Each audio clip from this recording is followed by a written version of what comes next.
Hello, I am Marcelo Zambrana. I am a cloud solution architect focused on infrastructure and automation. In this short video, I'll be talking about how we can automate the provisioning and configuration of complex data analytics environments, and especially how tools like Chef, Terraform, and GitHub Actions can work together in order to automate most of it, if not all of it.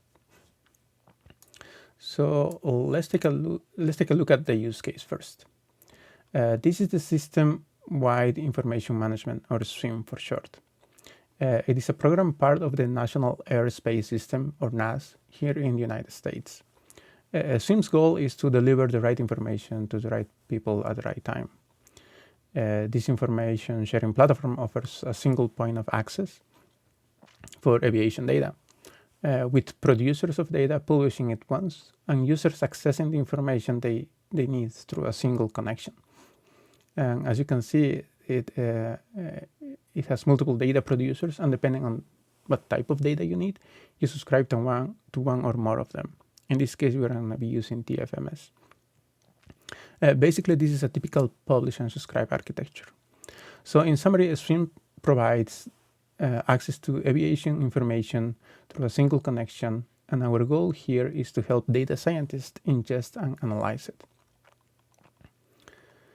So with that background, let's take a look to a possible architecture which will allow us to consume this data and make sense of it.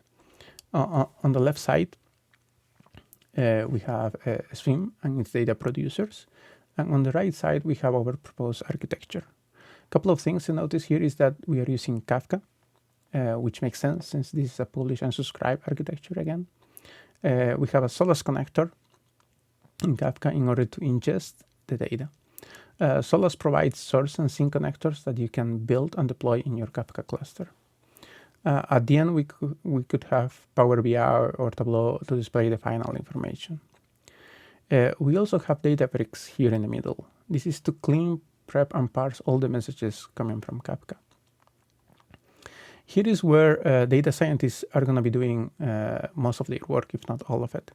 They have their notebooks, either in Python, Scala, or R, where they can write all the logic they need in order to properly parse this data or even train some models based on it. But before they get to this point, there is a lot of work that needs to be done, right? And so we have an opportunity here. And I think it is safe to say that the industry has come to this conclusion that infrastructure and configuration management as code is a good idea. But with this idea, there is also a learning curve and some challenges. Most of the times, data scientists do not know or do not care how the underlying infrastructure is built, as long as it supports their work. And that means that somebody else will have to build the initial environment for them, or they will be forced to learn and create it by themselves. The first reaction is to build it manually, using whatever portal the cloud provider has. But creating these complex environments manually leads to future problems. Initially, it will take weeks or sometimes even months before you could get a properly configured and ready-to-use environment, where you could ingest, analyze, and visualize information you want. It takes multiple iterations to get to that point, and in my experience, once the initial environment is created, nobody wants to touch it for fear of breaking it, especially if you are doing it manually. And it gets more complicated if you have to replicate it in multiple subscriptions or accounts. The goal here is to reproduce these environments regardless of the stage in the development life cycle. You want that level of consistency so you never hear that bugs in production are not able to reproduce in dev test. And let's not forget about efficiency and security. These complex environments are not cheap. They usually have multiple cloud resources involved in their architecture that, if left idle, can easily cost you a lot. So again, there is a big opportunity here to help data scientists do their work faster and apply some best practices along the way. So putting it all together, we have this flow where everything starts with developers and code, of course. And since this is code, you can easily apply development lifecycle principles and, of course, create CI/CD pipelines. Here we have the GitHub repo for this project that has everything that is needed. The Chef folder here has all the configuration that is required, the cookbooks, database, tests, etc. The infrastructure has two folders, Terraform Azure for the Azure resources and Databricks for the Databricks specific resources. As you can see here, this is the Azure infrastructure that takes care of all the networking, security, storage, VM, and the Databricks workspace. And the Databricks folder has all the Databricks resources itself, like the cluster, the notebook, and things like that. And lastly, the notebooks comes with a sample notebook in Python, which will allow us to ingest the data and analyze it. We automate everything using GitHub Actions. As you can see here, we have two workflows. One, Chef Apache Kafka for the configuration management, and Terraform Azure for the infrastructure part of it.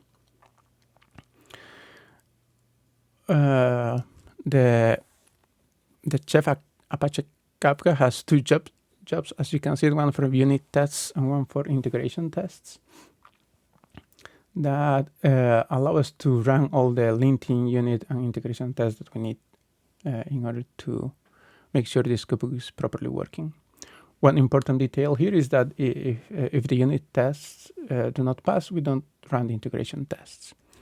Here's a sample of the unit tests running. As you can see, it's passing all the checks, the static code analysis, and the unit testing. And since it passed, it runs the integration tests using Test Kitchen. And as you can see here, all the tests are passing. So we know this cookbook is working properly. On the Terraform side is similar. We have two jobs, one for the infrastructure and one for Databricks. The infrastructure applies all the required resources that we need. And here you see the outputs of everything. It created all these resources. The same with the Databricks.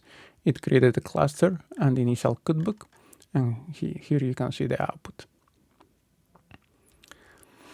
And one detail here is that we use it uses Cloud Init to automatically bootstrap the VM and apply the proper configuration cookbook or recipe to the VM, as you can see here in this block of code. Once the workflow finishes, we can see the node and in our Chef server. And here is the recipe that we're using as well. And you can see the data back as well here.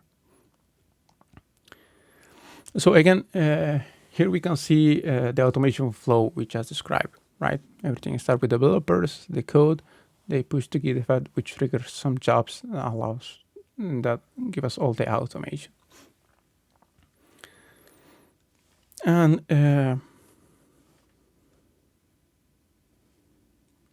here we have the cloud portal, where you can see all the resources that we created. It has proper naming convention and tagging, as you can see. If you see here, we have the Databricks cluster that we created. And finally, here we have the Python notebook that would allow us to connect to Kafka. So if we run this, run cell, she is connected. And if we run this other cell, we can see we are getting all the messages. Right now we are only getting 100, but we can easily increase this and make it in real time. So this is the point where we could hand over the environment to the data scientist or whoever is going to be working on it, and let them write all the code they need. So we went from pretty much nothing to a workable environment in 15 to 25 minutes, which before used to take weeks. I think that's pretty acceptable. With that, I just want to say thank you. Hope you find this useful. All the code is open source. It's going to be available in my GitHub account, and the link is on the description down below. Thank you. Bye.